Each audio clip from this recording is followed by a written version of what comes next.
Assalamualaikum warahmatullahi wabarakatuh. Selamat pagi adik-adik kelas 8F SMPN 11 Jember. Hari ini bertemu lagi dengan Bapak Firdaus Kuswinarko dalam mata pelajaran matematika, dan hari ini juga masih kita akan membahas seputar matematika. Namun sebelum kita berlanjut ke materi yang akan kita bahas, marilah kita berdoa terlebih dahulu supaya apa yang kita pelajari hari ini menjadi bermanfaat dan bisa kita terapkan di kehidupan kita sehari-hari. Berdoa menurut keyakinan masing-masing, berdoa. Selesai. Baik adik-adik, hari ini Bapak akan memberikan materi kepada adik-adik semua yang tak lain adalah judulnya tentang koordinat kartesius. Nah, pasti sudah tidak asing lagi dengan koordinat. Yang sering kita temui kata-kata koordinat di mana-mana. Di map ada, jika adik-adik main game juga ada. Bahkan di halte pun pasti ada map yang menggunakan koordinat di sana. Nah, di sini kita akan belajar bagaimana kita menggunakan koordinat kartesius di pelajaran matematika. Seperti itu. Oke, bisa lanjut? Oke, lanjut. Di sini ada beberapa subbab yang akan Bapak bahas. Yang pertama itu kita akan belajar tentang apa sih posisi atau di mana posisi titik pada bidang koordinat. Jadi nanti kita akan belajar menentukan titik dan mencarinya di sebuah koordinat kartesius. Itu yang pertama. Yang kedua, di sini Bapak akan memberikan materi tentang posisi titik terhadap titik acuan. Jadi jika ada sebuah titik, posisi titik lainnya terhadap titik tersebut tuh ada di mana dan sejauh apa, seperti itu. Untuk yang ketiga, kita akan belajar tentang posisi garis terhadap garis sumbu. Nah, ini untuk materi kartesius. Namun sekarang kita akan belajar tentang bagian yang pertama, yaitu posisi titik pada bidang koordinat. Untuk yang 2 dan 3 kita akan bahas nanti. Oke, karena kita akan bahas pertama dulu. Sebelum itu, Bapak ingin bertanya kepada adik-adik semua. Nah, seperti Bapak tunjukkan di layar. Apakah adik-adik pernah melihatnya? Apakah itu? Pasti yang cowok tidak asing. Ya, yang cewek mungkin adalah dikit-dikit yang tahu game ini. Ini, di sini kita lihat sebuah map lagi. Selanjutnya, map lagi. Nah,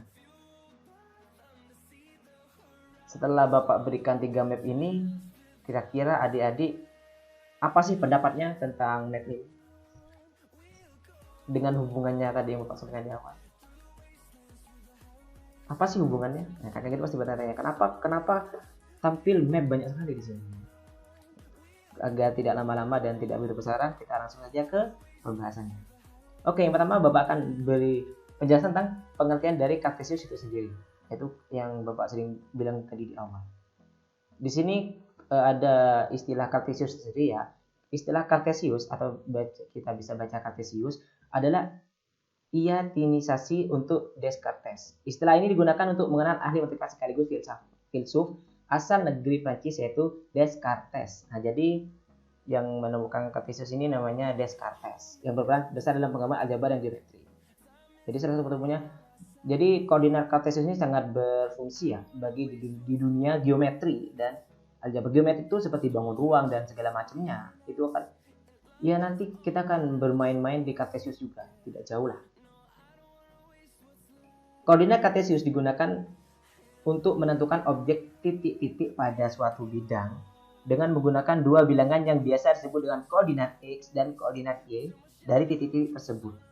Loh, kenapa muncul istilah baru ya? Koordinat X dan koordinat Y. Apakah itu? Nah, nanti kita akan bahas di slide selanjutnya. Nah, di sini kalian bisa lihat ada sebuah titik. Ada sebuah titik di situ dan koordinat kartesius. Tadi yang disebut dengan koordinat X. Nah, koordinat X sendiri yang ada di sini ini, adik-adik bisa lihat di situ ada garis yang mendatar, artinya tidur atau biasa kita sebut dengan horizontal. Nah, itu merupakan sumbu X. Jadi sumbu X adalah sumbu yang tidur atau yang berposisi horizontal. Itu sumbu X. Nah, untuk sumbu Y-nya ialah garis yang berdiri atau disebut dengan yang berposisi di vertikal menghadap ke atas ataupun ke bawah, itu namanya sumbu Y. Jadi ada sumbu X dan sumbu Y. Ada koordinat X dan koordinat Y. Nah, itu yang dimaksud dengan koordinat X dan koordinat Y. X itu horizontal, saya ulangi, dan Y itu yang vertikal. Jangan sampai kebalik. Saya ulangi lagi. Koordinat X itu yang horizontal atau tidur, atau kalian bisa bahasnya apa ya? Melentang dari kiri ke kanan. Nah, di situ di selayar. Dan untuk sumbu sumbu Y itu yang vertikal dari bawah ke atas. Oke, saya rasa cukup jelas ya. Setelah kita tahu itu, kita akan menentukan, nah, titik A ini ada di mana, titik B ini ada di mana, begitupun C dan D. Nah, berikut Bapak akan memberikan cara membaca letak titik pada sistem koordinat kartesius sebagai berikut. Yang pertama, kalian gunakan titik asal 0,0 sebagai titik acuan untuk menentukan titik A, X, dan Y. Di manakah letak titik asal 0,0? Nah, bisa kalian adik-adik lihat di diagram yang Bapak berikan. Di situ ada angka 0 di tengah. Itu perpotongan antara sumbu X dan sumbu Y itu angka 0. Nah, disitulah yang kita sebut dengan titik asal 0,0. Maksudnya 0,0 apa, Pak? Maksudnya 0,0 ialah 0 di titik X dan 0 di titik Y.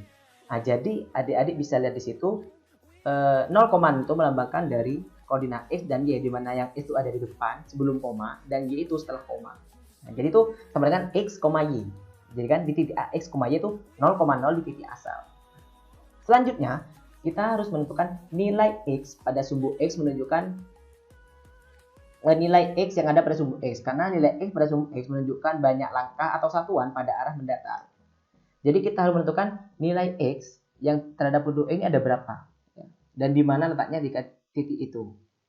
Misalnya ini, di sumbu X itu saya kan tadi sudah dijelaskan bahwa titik X itu yang berposisi horizontal. Jadi yang mendatar. Jadi sini kita lihat ada angka 0, 1, 2, 3, 4, dan 5. Itu ke kanan. Dan untuk ke kiri ada negatif 1, negatif 2, dan seterusnya. Untuk yang Y, tadi karena yang sumbunya itu vertikal, di situ ada nilai dari 1, 2, dan 3, 4, 5 untuk ke atas. Untuk yang ke bawah ada negatif 1, negatif 2, negatif 3, negatif 4, dan seterusnya. 0 itu angka X dan Y. Jadi dia bisa menjadi yang vertikal dan menjadi yang X. Karena itu angka titik asal. Oke, karena kita sudah mengetahui ada angka di koordinat kartesius, dengan kita tahu ada beberapa angka, maka kita akan bisa mengetahui letak titik A. Nah, letak titik A ini di mana? Kita awali dari titik A. Pertama kita lihat titik A ini dari X itu berada di angka berapa? Di situ menyentuh angka 5. Berarti X-nya 5. Nah, untuk selanjutnya di Y, angka titik A menyentuh titik angka berapa? 2. Berarti Y-nya sama dengan 2. Sehingga dapat disimpulkan bahwasanya A terletak di koordinat 5,2. Seperti itu. Mudah kan untuk menentukan titik koordinat?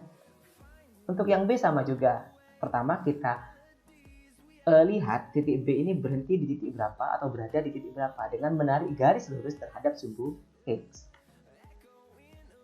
Nah, di situ garisnya menuju titik negatif 3. Berarti X-nya sama dengan negatif 3. Untuk Y menunjuk ke angka 2. Berarti untuk Y-nya sama dengan 2.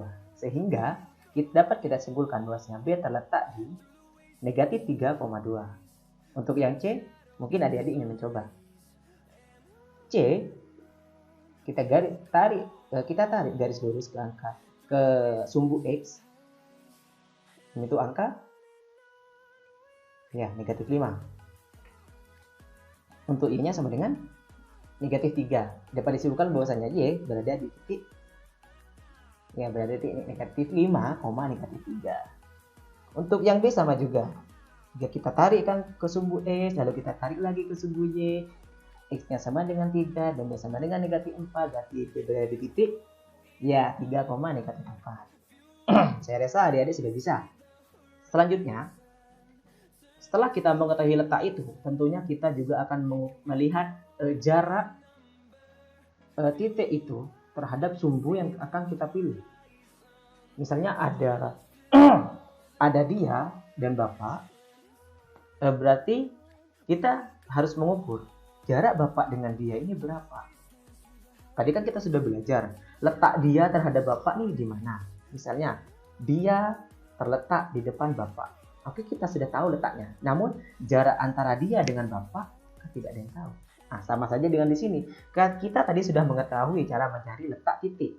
Kita tahu letak titik terhadap X itu di mana? Apakah di depannya, di angka berapa, atau berapa letaknya terhadap X.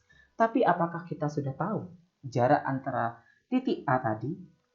Oke, kita kembali lagi. Titik A tadi yang tadi itu, oke, lihat titik A terhadap X itu ada berapa jaraknya? Apakah 2 meter, apakah 3 kilo, ataukah 3 langkah, atau berapapun.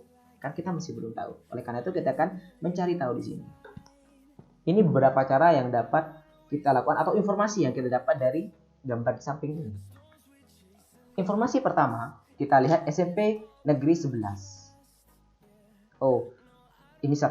Jadi satunya kurang 1 ya.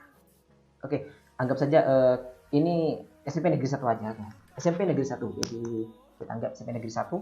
SMP Negeri 1 berjarak 3 satuan terhadap jalan X. Hah? Maksudnya? Oke, kita lihat di diagram Kartesius.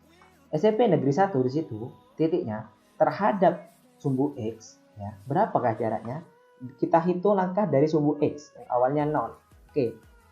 Melangkah satu kotak ke atas, kita melewati angka 1, 2, dan 3. Yang artinya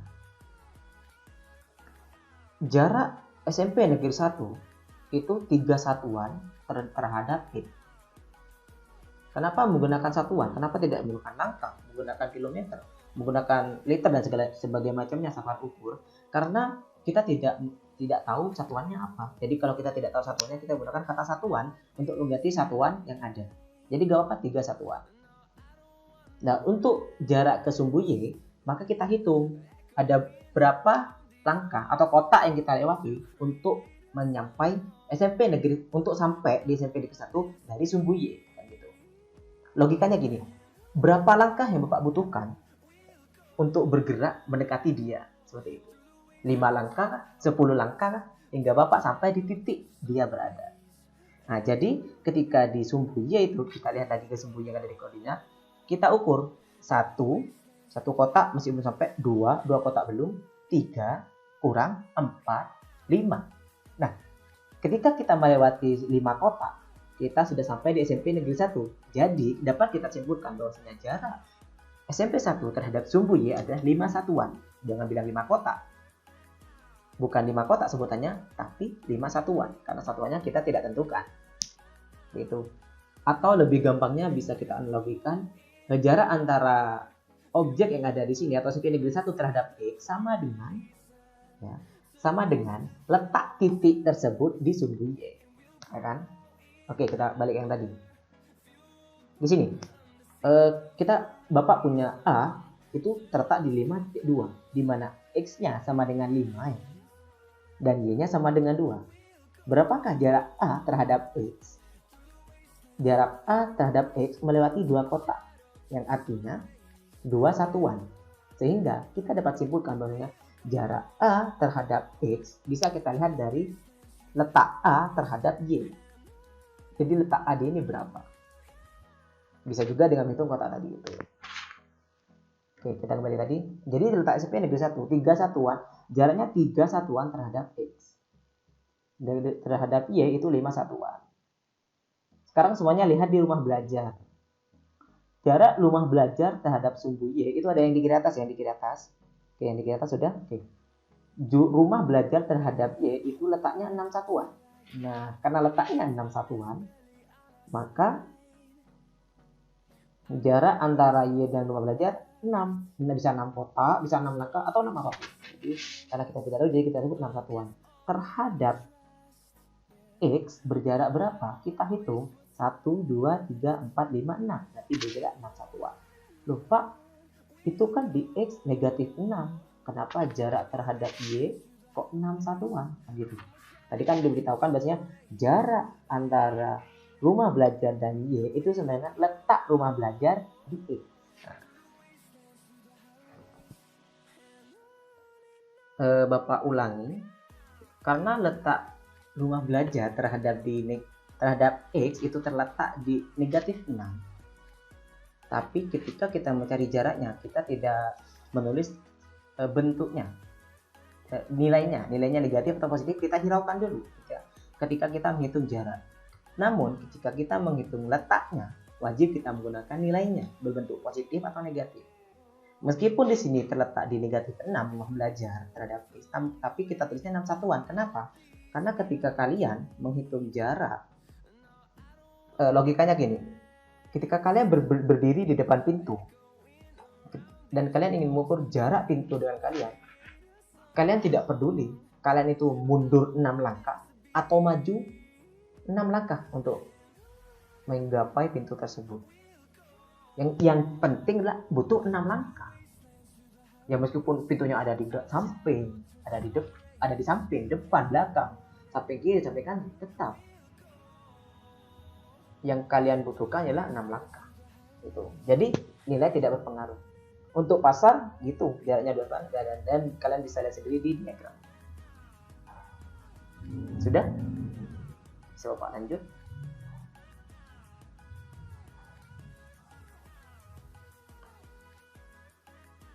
Jadi ini yang bisa kita temui tadi kan. Oke, Bapak lanjut. Nah sekarang kita kaitkan bagaimana sih menggunakan koordinat itu terhadap kaitannya dengan map di depan. Jadi itu apa? Gunanya itu apa sih tadi? Jadi kita ambil contoh di PUBG.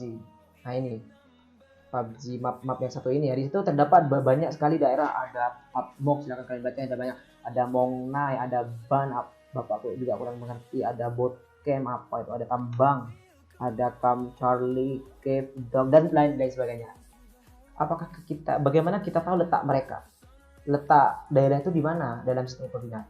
Kita bikin aja sembarang koordinat. Oke, anggaplah segini. Ini koordinatnya. Nah, dari sini kita bisa memperkirakan letak kota itu ada di mana, di koordinat berapa. Misalnya kita ambil Camp Alpha lah. Oke, kita ambil Ban. Anggap ini ada di Ban ya. Titiknya di Ban. Kita cari Camp Alpha ada di mana, terus Ruins ada di mana, Cave ada di mana, dan Dark ada di mana. Dalam sistem koordinat yang sudah kita rancang. Ya, anggapnya kita rancang sendirilah. Kita kasih koordinat. Oke. Yang pertama kita ke Ban. Di sini Ban. Ya, di sebelah kanan dan pojok kanan itu Ban. Ada kota Ban. Letaknya di mana sih? Seperti tadi. Yang pertama apa yang kita lakukan? Iya, benar. Kita hitung jarak terhadap X, lalu terhadap Y. X-nya negatif 4, Y-nya 2. Berarti terletak di titik 4,2. Seperti itu. Ya. Untuk jaraknya, silakan diukur. Jarak jarak Ban terhadap X, terhadap sumbu X berapa? 2 satuan. Terhadap sumbu Y, 4 satuan. Ya benar. Selanjutnya Camp Alpha. Di sebelah kirinya Ban. Nah, itu letaknya di mana? Oke, mengarah ke sana. Itu berapa? Berarti X sama dengan berapa? Oke, Y-nya mengarah ke sana. Jadi terletak di titik berapa? Ya, benar. Di titik negatif 2,2. Negatif 6,2. Sorry. Jaraknya, jarak terhadap X ya 2 satuan. Jarak terhadap Y silakan dihitung. Ingat, nilainya kita hiraukan ketika kita mencari jarak. Jadi 6 satuan. Ini untuk Ruins. Oke, X-nya sudah negatif 4. Y-nya oke, negatif 2. Untuk jaraknya ya saya kira ini mudah sekali untuk adik-adik semuanya. Mungkin ada yang bertanya, ini Kak, kenapa Bapak, kenapa ini kok koordinatnya angka 1 tidak ada, angka 3 tidak ada. Nah, dalam sistem koordinat, kalian bisa mengubah angka berapapun atau rentang angka yang kalian inginkan. Misalnya kalian ingin angkanya 1, 2, 3, dan seterusnya, itu tidak apa-apa. Jadi kalian memilih selisih atau angkanya itu kelipatan 1. Nah, itu harus sama antara X dan Y. Nah, jika adik-adik ingin menggunakan seperti yang kakak gunakan di sini, yaitu kelipatan 2, jadi ada 2, 4, 6. Nah, ini akan mempersempit layar koordinat yang kalian butuhkan. Karena rentangnya kalian lebih besar. Sehingga bayangkan jika kalian mengukur antara 1 sampai 100. Kan banyak. Nah, jika kalian menggunakan kelipatan 10 kan lebih dikit. Jadi 0, 10, 20, dan 100. Mungkin hanya butuh sekian. Namun untuk 100 kita membutuhkan koordinat yang lebih panjang. Jadi kita bisa lebih kecil dengan mengubah relevannya. Namun akan kesulitan jika angka yang digunakan adalah 4. Mencari angka 4 di atas itu sangat kesulitan. Jadi sesuaikan dengan apa yang kita butuhkan. Untuk Kev dan Dax mungkin bisa kita cari, kalian adik-adik cari sendirilah. Ya, terletak di situ dan terletak ya ini, datnya terletak di sini, jaraknya itu, jaraknya ya, dan 4 satuan. Nah, selanjutnya selain titik dan jarak, dalam sistem koordinat kita juga mengenal kuadran. Kuadran Kak? Ya, kuadran. Kuadran ini ada 4 dalam koordinat kartesius. Ada kuadran 1, kuadran 2, kuadran 3, kuadran 4. Kuadran ini apa? Apakah yang dimaksud dengan kuadran? Baik, Bapak akan jelasin. Untuk kuadran 1 ialah letak di mana nilai dari X dan Y-nya itu positif semua. Coba kalian lihat. Di kuadran 1 ada kota Ban. Terletak di titik 4 dan 2. Positif semua kan? Nilai X dan Y-nya. Untuk kuadran 2, itu nilai X-nya negatif, namun Y-nya positif. Bisa dilihat sendiri di kam alfa, negatif 6,2. Untuk kuadran 3, nilai X-nya negatif 4 dan nilai Y-nya negatif juga, yaitu negatif 2. Namun di sini sepertinya kurang negatifnya dari Bapak ya. Dari 2 negatif 4,2 itu sebenarnya negatif 4, negatif 2. Ya typo. Kalian mengerti lah ya. Hasilnya itu negatif 4, negatif 2. Jadi untuk kuadran terakhir yaitu kuadran 4, dia akan memiliki nilai di mana X-nya positif dan Y-nya negatif. Nah, itu kan cara ribet untuk kita mengenalkannya. Itu arti dari sebenarnya. Namun ada cara yang unik untuk sedikit mempermudah adik-adik untuk mengingat. Di mana kuadran 1 selalu terletak di pojok kanan atas dan itu berurutan berlawanan dengan arah jarum jam. Jadi kuadran 1, kuadran 2, kuadran 3 dan 4. Jadi berlawanan dengan arah jarum jam. Itu cara mengingatnya. Untuk artinya tadi, kuadran 1 selalu positif, semuanya X dan Y. Kuadran 2 X-nya positif, X-nya negatif, Y-nya positif. Untuk kuadran 3 X dan Y-nya negatif, dan untuk kuadran 4 X-nya positif, Y-nya negatif. Ada pertanyaan? Ya, jika ada pertanyaan nanti kita bahas setelah video ini. Mungkin itu, maaf keluar. Mungkin itu video Bapak pada hari ini. Silahkan dipahami. Jika ada pertanyaan, silahkan tanya di forum kelas, forum WhatsApp. Oke, jika sudah selesai, jika sudah nanti sistem bagian pertanyaan kalian sudah tidak ada pertanyaan, monggo silahkan kerjakan tugas mandiri di buku paket matematika di Ayo Kita Berlatih 2.1 halaman 52. Silakan kerja itu 1 sampai 5. Silakan dikerjakan, ditulis di kertas, difoto, dan dikirim Bapak melalui chat pribadi. Nanti Bapak nilai, oke? Jika ada pertanyaan, silakan tanya, jangan malu-malu. Sekian dari Bapak. Sebelum kita mengakhiri pembelajaran pada pagi hari ini, marilah kita berdoa. Semoga apa yang kita pelajari bermanfaat dan selalu diingat. Berdoa dimulai.